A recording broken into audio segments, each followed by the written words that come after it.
Hey Empoweristas, it's Alex Worley, and I am joined by my friend and actress Alisha Wainwright. She is best known for playing Maia, a werewolf, on Shadowhunters, which is on Freeform, or you may know it as ABC Family. It just changed. Thanks so much for being here. This is so fun. I know, it's great. And I feel like so much has happened for you so quickly, which is amazing, and you're just an example of how things really can happen fast when you work hard. So we're going to dive into that too, but so proud of you. Well, you're really sweet, and thank you for having me. Of course. So tell me what it's been like now that you have been a recurring role on a big Freeform show. So I'm getting a lot of positive feedback from people that are just happy about the casting choice, and everyone's heavily involved with Instagram and Twitter and stuff. So it's been kind of fun to see my just involvement in social media as an actress. You're already a little mini celebrity before you're even on TV. Hardly. No, you've got a lot of fans already. I've seen it, and you weren't even super active on social media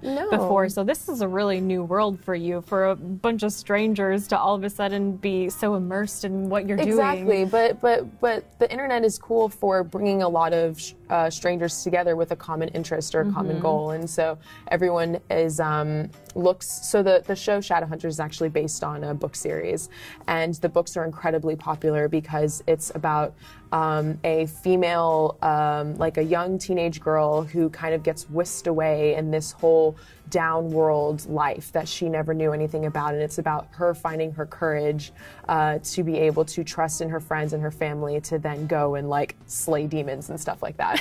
So my character is a really edgy, kind of tough as nails bartender in New York, and she's also a werewolf, so she's another kind of headstrong, dynamic female on the show to kind of balance out the more young ingenue of the lead girl, who is Clary. The character's name's Clary on the show. So did you ever think you would play a werewolf? No, even though my hair is nice and bushy, I think you can make that leap, but for the most part, no. I mean, I have an interest in sci-fi and fantasy.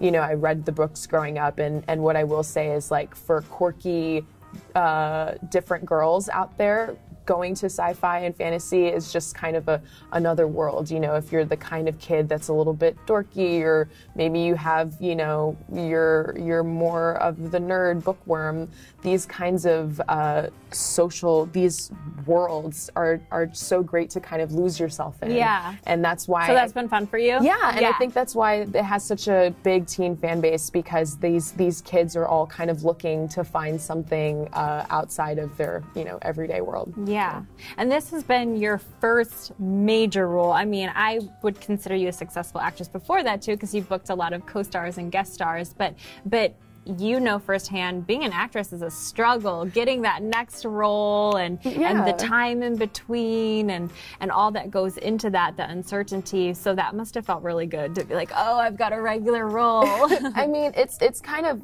interesting because a lot of people see acting as oh, if you're on TV or you're in a movie, that means that's their barometer of success. But I cannot stress enough that there's so much out there besides what would put your face on a billboard.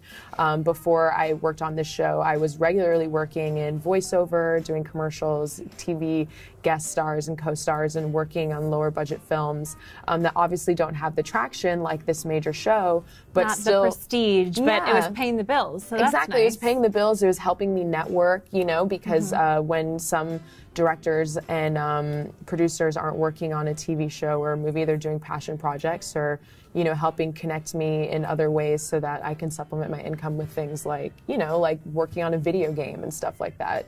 So there's a bunch of ways to get it done, but I definitely feel like working on this show has been a huge milestone in my career. What's incredible is you really haven't even been acting that long, and I didn't even know this about you until I read your bio, that you were a botany major. What? Yeah. And you worked in the Panama Canal, which I did know, and you made wine for a while up in Northern California. That I knew too. But you have such an interesting, dynamic background. At what point did you go, you know what, I want to be an actress?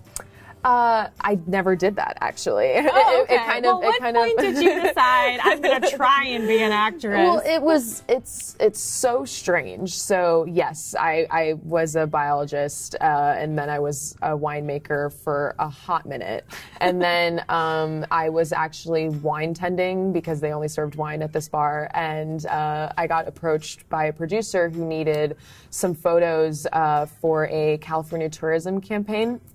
And it actually didn't end up working out at all because I was too young. You have to, I don't know if you knew this, you have to be 25 or older to like sell alcohol to in the media. Yeah. And I wasn't. So, but she was like, you have like a cool look. If you ever want to make, you know, extra money taking like stock photos or lifestyle photos or something, you should look into that. And at that point I was kind of desperate for alternative income and stumbled my way into getting some like shoots for different like new app developments. At this time I was in Northern California, so there are tons of new apps popping up all the time out of San Francisco, and I had this kind of side gig going where I would do like these hosting videos or these photo shoots, and I was like, okay, well maybe I'll take a class because some of these things that they're talking about I don't really know what they're saying. So I would take a class, kind of learn on the job and go from there, and one thing led to another. I kind of found myself in LA, and I think at that point I had to make the choice. Either I stay in Northern California and kind of teeter back and forth in between working in wine and doing this, or maybe if I move to LA, the opportunities will be greater and it'll just make more sense. You obviously at some point decided that you enjoyed it. Yeah. It was more than just making money on the side, which by the way, I think it's hilarious that you went into acting to make some money on the side. It's not. And it worked for you, which is even better.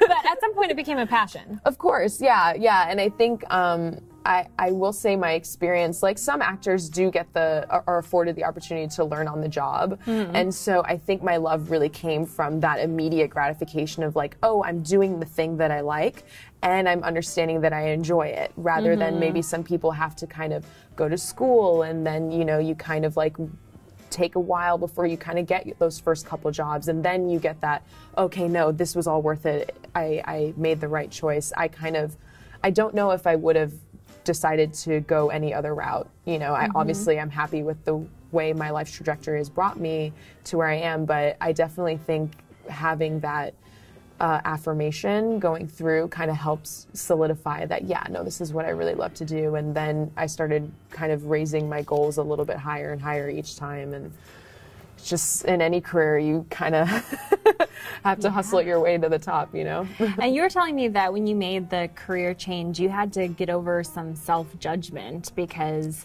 you were making a career change into your 20s that you didn't expect. And typically you were more analytical, but then you were choosing this creative career. So what self-judgment popped up and how did you deal with it? Well, coming from when I was living in Panama, I was looking to go into a PhD program for evolutionary ecology, and a lot of my professors were incredibly disappointed when I ended up leaving to pursue acting. They were just kind of flabbergasted and upset because they felt like I had wasted their time.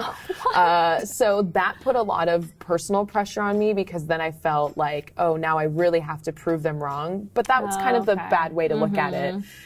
Because, ultimately you want to do it for yourself. Exactly. But that lit a flame in you somehow. Yeah. But I will say, like, if anything, the self-doubt came from, I'm a numbers person and I understood that it was hard what I was getting into, but at the same time, I've always lived by, if you just put your mind towards it and make small changes, incremental steps, that you can reach your goal. It's just with acting or in a lot of creative careers, you kind of just need that one break to kind of nudge you over the tipping point. And I was just kind of waiting for mine, and I wasn't sure when it was going to come. And so then I was starting to push on, like, well, maybe it's because I'm not talented enough, or I don't come with a lot of experience, and so people are brushing me aside. And maybe that's true, maybe it's not, but those kinds of constant ideas in your head don't really help you. No, not at all. I mean, and they're not even true. Yeah, and like, you know, there's a degree of yes, maybe push yourself. No one's perfect, so you want to be, you want to better yourself. You do have to challenge yourself and make no mistake. You have to be good to be in this business. But if you keep thinking that you're not good enough, you'll find it that you're just creating a barrier for yourself that just doesn't need to be there. Right. Yeah. So a lot of it's mental. Totally. But a lot of it is coming up with a plan, which you did too. Tell me how you created your game plan. So when I moved to LA, I knew 2 people, and I had like under $1,000 in my bank account. And my common story. And I applaud you guys. I had enough to pay the rent for a couple months. And, okay, this is how it's going to go. I'm going to take an improv class and, you know, just bombard the 2 people I know to try and hang out all the time.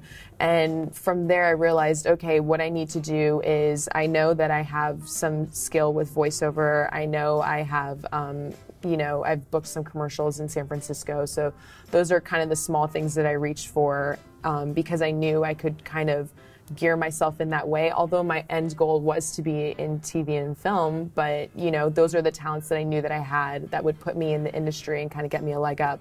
So I started that route, and I knew that if I could just kind of start there and start saving some money, start getting myself acclimated to the industry in LA, I can then maybe branch out to some short films, and then from short films to maybe getting representation to guest and co-star on things, and kind of move up from there. So that was my game plan. You thought of it very strategically. Yes. And getting a hold of your finances was a big thing. You said that you read a book to help you do that, to help your money stretch a little further. I mean, so my mom's an accountant, okay? So I'm a huge numbers dork. I love being able to be on top of, especially when you're self-employed and you are trying to get a career. As an actor, your career is essentially your business. You know, I am my own business, and so most businesses fail because they don't know how to properly manage their money. So I encourage anyone that's an actor to read a book. The book I read was Total Money Makeover, that my friend gifted me, actually. She was just like, friend. And actually it was great. It's about, like, you know, making sure you don't have debt and how to, you know, spend within your means and these kinds of things that when young actors get into Hollywood and they just kind of are frivolous and you get swept up, especially when your checks come in the mail. They don't come on a regular time schedule. Yeah, residuals don't cover bottle service. Yeah, right. And where can people see you as Maia the werewolf on Shadowhunters?